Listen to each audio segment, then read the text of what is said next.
तरी स्वराज्य news TV channel Maharashtra यांच्या कार्यालयामध्ये मी प्रेस वार्ता आपल्याशी करत आहे।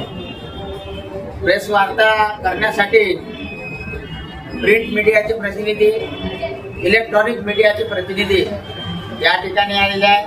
माझ्या समवेत डॉक्टर बाबासाहेब आंबेडकर सामाजिक विचार मंचाचे प्रतिनिधी या ठिकाणी आलेले आहेत। सन्माननीय पुरुषोत्तमजी पवार माजली मसला, त्याचप्रमाणे देनकचे माजी सरपंच केशवरावजी बारशे, लोगावचे आमचे बंधू मेश्राम साहेब, अरुण शेंडे आणि सागर गजबिये, अमित बनसोड आणि बरेच कार्यकर्ते, विद्यार्थी मित्र या ठिकाणी आलेले आहेत। या ठिकाणी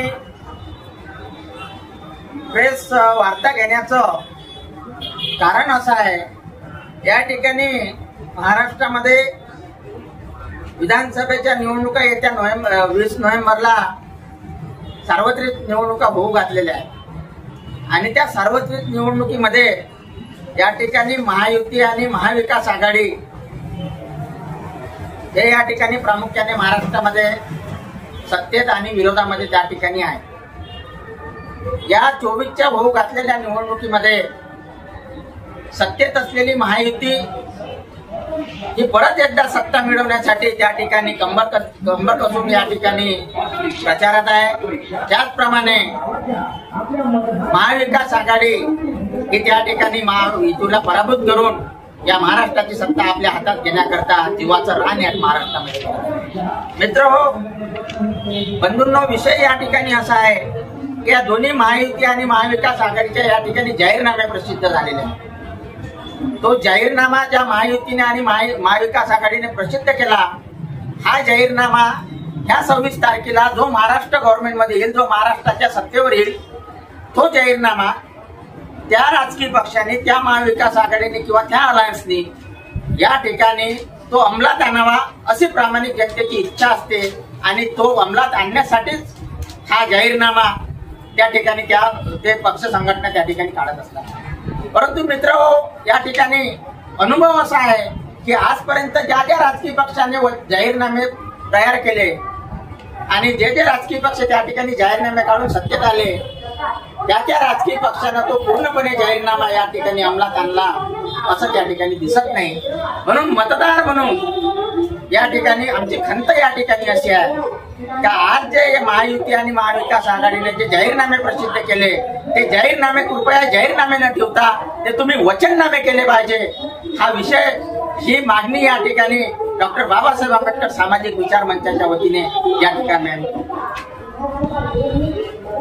ते जाहीरनामे या ठिकाणी दोन्ही आघाड्यांनी या ठिकाणी विस्तृतपणे महाराष्ट्राच्या समोर मांडले आहे, त्या जाहीरनाम्याचे वचननाम्यात रूपांतरित झाले पाहिजे अशी आमची मागणी असल्यानंतर या जाहीरनाम्याचे जे काही चांगले जाहीरनामे असेल, त्यात लाडकी बहिणा हे आहे ते आहे, हे जाहीरनामे आम्हाला मान्यच आहे, आम्ही अमान्य करू शकत नाही।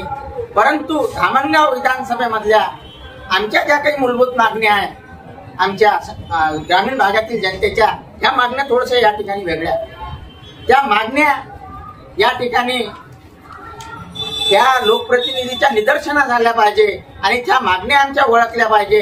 यासाठी या ठिकाणी डॉक्टर बाबासाहेब आंबेडकर सामाजिक विचार मंच या ठिकाणी तत्पर आहे, या धामणगाव विधानसभेत तत्पर आहे आणि डॉक्टर बाबासाहेब आंबेडकर सामाजिक विचार मंच हा या सामान्य जनतेच्या मागण्या घेऊन या ठिकाणी लोकप्रतिनिधींनी आमच्या ह्या मागण्याचा विचार केला पाहिजे। यासाठी आपण या ठिकाणी ही पत्रकार परिषद घेतली आहे। याच्या प्रमुख मागण्या अशा आहे, नंबर 1 ची मागणी अशी आहे की SC ST OBC ची जातनिहाय जनगणना झाली पाहिजे। शिंदे साहेब, पत्रकार साहेब, या ठिकाणी डॉक्टर बाबासाहेब आंबेडकर सामाजिक विचार मंचाची पहिली मागणी अशी आहे, या ठिकाणी आम्ही SC चे, अनुसूचित जातीचे या ठिकाणी जनता महाराष्ट्रामध्ये किती आहे, अनुसूचित जमाती ST ची या ठिकाणी संख्या किती आहे आणि OBC अदर ब्लॅकआउट क्लासेस इतर मागासवर्गीयाची संख्या किती आहे, ही जातनिहाय जनगणना त्या ठिकाणी जो कोणी महाराष्ट्र गव्हर्नमेंट या सत्तेवर येईल त्यांनी या ठिकाणी जातनिहाय जनगणना आमची केली पाहिजे। दुसरा आमचा मुद्दा या ठिकाणी असा आहे, SC ST OBC चे जे उपवर्गीकरण त्या ठिकाणी सुप्रीम कोर्टाने निर्णय दिला आणि त्यांना क्रिमिनल लावण्यात आलं, तो क्रिमिनलचा जो मार्ग आहे आणि उपवर्गीकरण जे आहे हा निश्चितच SC ST ओबीसीचा या आरक्षणाचा घात करणार आहे। आणि आम्ही जे SC ST ओबीसीचे जे आम्ही जनता कार्यकर्ते आहोत, एकदा जर क्रिमिनल त्या ठिकाणी लावला आणि त्या ठिकाणची जे क्रिमिनलची जे मर्यादा त्या ठिकाणी उत्पन्नाची ठेवली आहे ती 8 लाख ठेवली आहे, असा काहीतरी अंदाज आहे। 8 लाख उत्पन्न ज्याचं आहे, आता आमचा 8 लाख नाही, आम्ही मजूर आहोत, शेतमजूर आहोत, पण जे लोक लहानशी नोकरी करतात, चपराशी नोकरी करतात, क्लास 3 ची नोकरी करतात, वर्ग 3 ची नोकरी करतात, या लोकांचं निश्चितच उत्पन्न या ठिकाणी वाढलेलं आहे। त्यामुळे या ठिकाणी सुप्रीम कोर्टाने दिलेला निर्णय हे इकडे इथं बसले।